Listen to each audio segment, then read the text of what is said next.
Nous sommes face à ce qui ressemble à des crimes de guerre.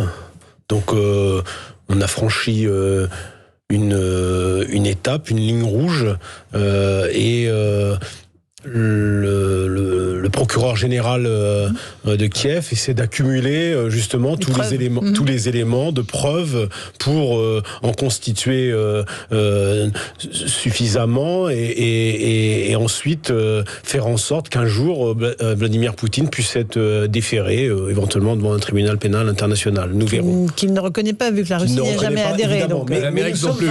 Un crime de guerre. Et aujourd'hui, la plupart des dirigeants occidentaux, et on a entendu Joe Biden tout à l'heure, mais aussi la plupart des chefs d'État et de gouvernement en Europe, dans l'Union européenne, à l'exception, il me semble, de Viktor Orban, ont condamné ce qui s'est passé à Boucha et évoquent eux-mêmes l'indicible. Donc ça, c'est quand même un élément très important. Ça veut dire que Vladimir Poutine est aujourd'hui assis au rang des parias internationaux, et donc c'est une situation inouïe, 40 jours après cette guerre qui, de fait, on le voit bien, est très compliquée pour lui, sur le plan militaire, sur le plan politique, et même sur le plan intérieur pour lui. Il a beaucoup de pertes. Il y a de mémoire, il me semble, entre 7 et 9 généraux qui sont morts au combat.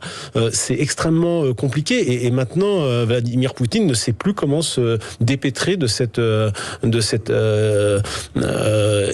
j'allais dire embardée en Ukraine. Donc